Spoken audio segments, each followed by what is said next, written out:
सच की ध्वनि national newspaper के ऑफिस में नशा मुक्त परिवार की मुहिम को लेकर हुई एक बैठक। मीटिंग रखी गई है सच की ध्वनि के ऑफिस में, जिसका मेन मोटिव है एक नशा मुक्त परिवार और वृद्धाश्रम है तो क्यों है, और अनाथाश्रम है तो क्यों है, और तीसरा जो है चौथा जो हमारा है ये यूथ की सोच में बदलाव। अब इसमें जो पहला है नशा मुक्त परिवार, इसके लिए हमें गली मोहल्ला शहर की तरफ पहले नहीं जाना। सबसे पहले हमें अपने परिवार से शुरुआत करनी पड़ेगी। नशा किसी भी चीज का हो सकता है, ड्रग्स का हो सकता है, सिगरेट का हो सकता है, तंबाकू का हो सकता है, या घर में जो नारी शक्ति है उसको लेट डाउन करने का हो सकता है, या एक नारी के द्वारा एक पति को, एक मर्द को प्रताड़ना देने के प्रति हो सकता है, या माँ बाप के लिए डिसरिस्पेक्ट हो सकता है, या बच्चों को पैदा करके अनाथ आश्रम में फेंकने का हो सकता है। और जो नई जनरेशन है उसके लिए ये नशा किस तरह का है कि उन्होंने किसी भी तरह से बाय हुक बाय क्रुक अपने आप को उनको सर्वश्रेष्ठ जागृत करना है।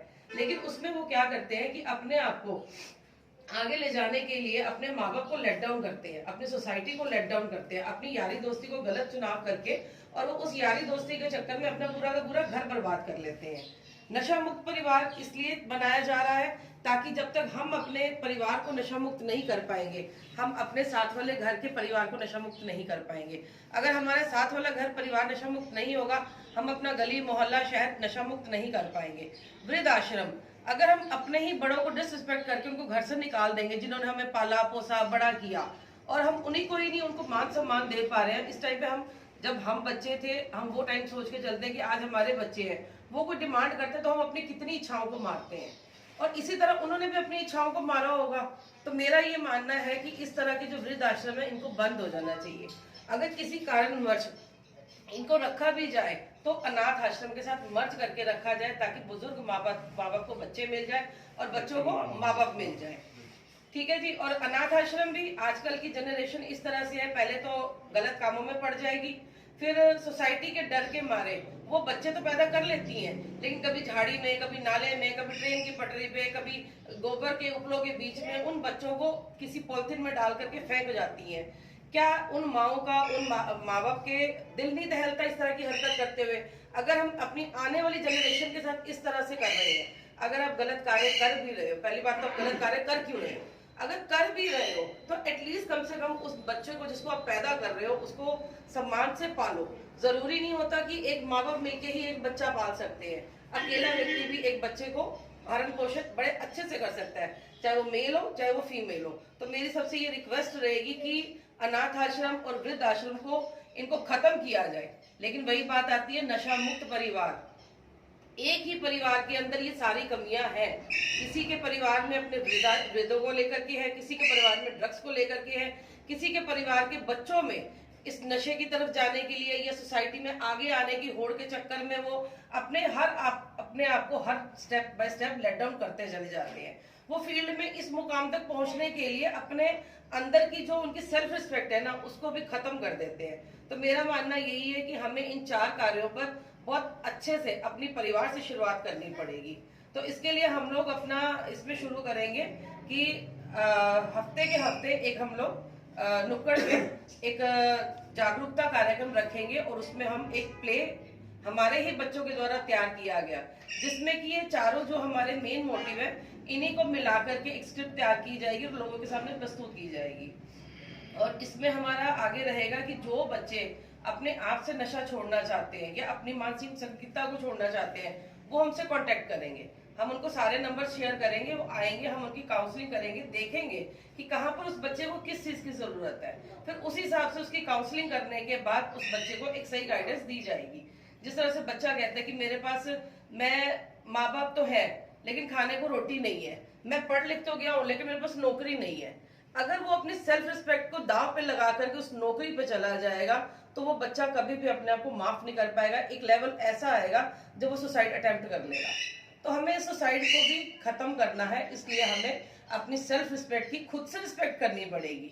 सामने वाला आपको रिस्पेक्ट दे या ना दे डजेंट मैटर, लेकिन अगर आप खुद के लिए सेल्फ रिस्पेक्टेड नहीं हो ना, तो आपको सोसाइटी एक्सेप्ट नहीं कर सकती। तो इसी के साथ मैं अपने शब्दों को विराम देती हूँ। आगे सतीश जी बताएंगे कि उनका इस बारे में क्या विचार है। यहाँ पर आए हुए सभी को नमस्कार करता हूँ और आप सबका स्वागत करता हूँ सच की दबली चैनल में। शालू जी सेठी ने जो आज नशा मुक्त परिवार का जो एक मिशन रखा है, एक पहल की है, उनको मैं शुभकामनाएं देता हूँ। और इन्होंने बहुत ही अच्छे ढंग से इस कार्य को चलाया है और इस कार्य में हम सब एक सहयोग से आप कार्य करेंगे। इसके बाद शर्मा जी आप नशा मुक्ति केंद्र का अभियान चलाया है, ठीक है, बहुत अच्छा है। हम पहले अभिमित जैसे इसकी हमारी कमेटी बनी हुई थी, इसमें हम रहे हैं, बहुत अच्छा अभियान चला। लेकिन कुछ ऐसे मौजूदा हमें मिले हैं जो पकड़े भी गए हैं, लेकिन वो अपने बच्चों को गाइड नहीं कर सकी। हम उनको कहते हैं कि बच्चे को यहाँ दवाई नशा मुक्ति केंद्र में यहाँ भेजो, जरा दवाई ले गए। वो कहते कि नहीं ये ठीक नहीं है, ये क्यों उनका बच्चा उनको कमा के देता है, ये बहुत गलत है। तो परिवार वालों के भी इसके अंदर मिली। हाँ जी, परिवार से ही चलता है सब कुछ। अगर माँ बाप चाहें तो बच्चे गलत नहीं हो सकते। नमस्कार, आज हम सभी जो हैं सच की धमनी के कार्यालय में बैठे हैं। आज समाज में जो बहुत ही नशा और जो आत्महत्याएं वगैरह हो रही हैं, किसी भी तरह जो प्रताड़ित होना या किसी भी कारण जो है, ये बहुत ही दुखद घटना होती है। तो हमारी जो बिटिया शालू जी ने जो ये आज मुहिम शुरू करी है, मैं इनको बहुत हार्दिक शुभकामनाएं देता हूँ। भगवान इनको इस कार्य में जो है कामयाबी दे। बहुत ही अच्छा कार्य पहले भी शहर में चला, बाकी रिजल्ट भी आया। तो कुछ समय से वो जो है नशा अपने यहाँ बहुत ज़्यादा बढ़ा, तो उसके ऊपर जो है शालू जी ने सोचते हुए इस मुहिम को शुरू करने के लिए जो है एक मंच बनाया। तो मैं कहता हूँ कि इस मुहिम को भगवान कामयाबी दे। सभी का बहुत बहुत धन्यवाद। नमस्कार दोस्तों, जिस तरीके से आज स्वर संस्था की एक बहुत ही बेहतरीन मीटिंग यहाँ पर रखी गई है, अगर बात करें तो जिस तरीके से यहाँ पर जो चुनिंदा लोग यहाँ पर बुलाए गए हैं, वो सभी लोग किसी एक अपने उद्देश्य के लिए इकट्ठे नहीं हुए, वो सार्वजनिक उद्देश्य के लिए इकट्ठे हुए हैं। क्योंकि वो उद्देश्य है, क्योंकि कुछ लोग कहते हैं कि नशे से जो लोग पीड़ित हैं सिर्फ वही इससे हो जाता है। तो कहीं ना कहीं ये डर हर आदमी को आज के समय में नोच रहा है। रात को सोते समय भी लोग कहते हैं कि आराम से चैन की नींद सोनी चाहिए, लेकिन माँ बाप जिनके बच्चे आज कहीं ना कहीं इस दलदल के अंदर फंस चुके हैं, वो रातों की नींद भी अपनी पूरी नहीं कर पाते हैं। और ये बहुत बड़ी विडंबना है हमारे समाज की कि हम लोग ऐसे लोगों से अपना बचाव करते हैं, क्योंकि हम लोग ये सोचते हैं कि हम या हमारा परिवार इस नशे में नहीं है तो शायद हम लोग खुश हैं। लेकिन जिस तरीके से ये यहाँ पर सभी महानुभाव बैठे हैं, जिनके मन में ये दर्द है, क्योंकि एक्चुअल में जो ये लोग यहाँ पर बैठे हैं, ये सभी के सभी लोग जिनके परिवार से परमात्मा ना करे, अभी तक सभी ठीक है, लेकिन ये चाहते हैं कि कल को कोई और परिवार इस तरीके से ग्रसित ना हो। उनको रोक पाने के लिए, रोकथाम के लिए कहीं ना कहीं ये लोग अपना कीमती समय निकालकर जो आज इस मीटिंग में आए हैं, मैं तहे दिल से धन्यवाद करता हूं इनका और सल्यूट करता हूं इस तरह के लोगों को जो विभिन्न संस्थाओं में रह करके जिन्होंने अभी तक लोग तो अपने निजी समय के जो बचता है उसमें भी अपने ही निजी काम करते हैं, लेकिन ये वो लोग हैं जो अपने जरूरी काम में से समय निकाल करके सामाजिक सेवा करने के लिए समय निकालते हैं। तो ये बहुत बड़ा मैं सैल्यूट करना चाहूंगा इन सभी को।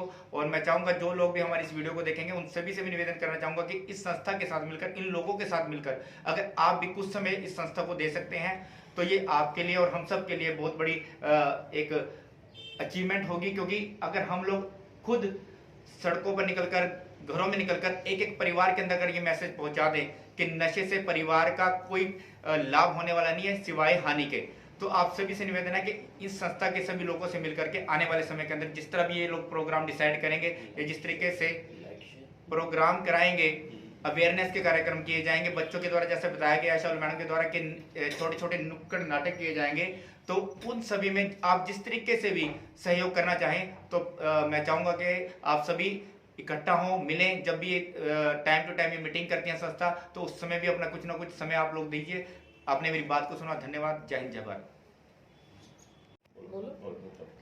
आज की जो ये मीटिंग है वो ड्रग फ्री फैमिली के लिए रखी गई है और साथ में जो यूथ गलत राह पे जा रहा है उसकी अवेयरनेस के लिए रखी गई है।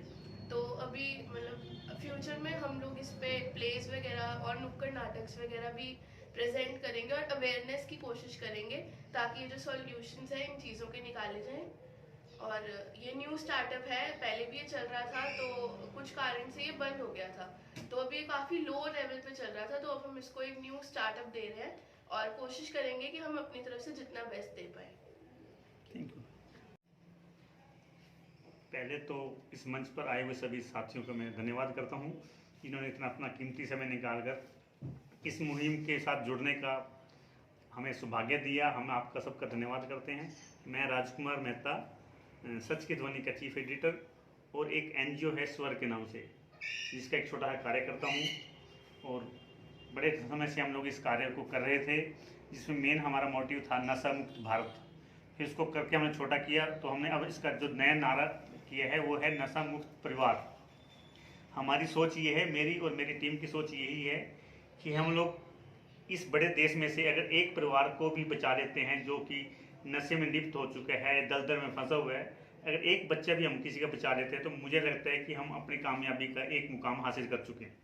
इस मुकाम का कोई अंत नहीं है, जितना भी हम कार्य कर सकते हैं करेंगे।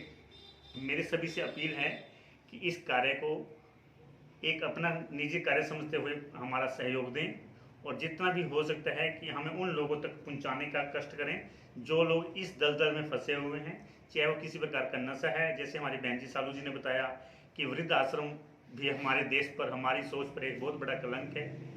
हमारी गलत पीढ़ी जो है ना इस आश्रम को बहुत प्रमोट करती है, लेकिन सोच हमारी वही है कि हम लोग कैसे इस चीज़ को मान लेते हैं कि हमारे सारे जो हम माँ बाप हमें जन्म देने वाले हैं और उनका बुढ़ापा अंत समय जो है ना किसी आश्रम में अनजान लोगों के बीच में उनका बीते, जबकि वो हमारे लिए अपने सारे खून के एक एक केत्र को हमारे को देते रहते हैं। उन्होंने सारे जीवन अपना हमें पालने में बिता दिया। जब उनका समय आता है कि हम उनको कुछ सुख दे सके और हम लोग उन्हें उठा के वृद्ध आश्रम में छोड़ आते हैं, तो ये हमारे लिए बड़ा दुर्भाग्य है कि हम लोग इस पीढ़ी को जो है ना वृद्ध आश्रम में, अनाथ आश्रम में बनाने का सोच रहे हैं। लेकिन हमारी मुहिम यही रहेगी कि वाकई में वृद्ध आश्रम और अनाथ आश्रम बंद होने चाहिए, बजाय इसके कि अगर हम लोग हमारे माँ बाप हमारे बच्चों को 10-10 को पाल सकते हैं, क्या हम पूरा परिवार मिलकर एक अपने माँ बाप को नहीं पाल सकता?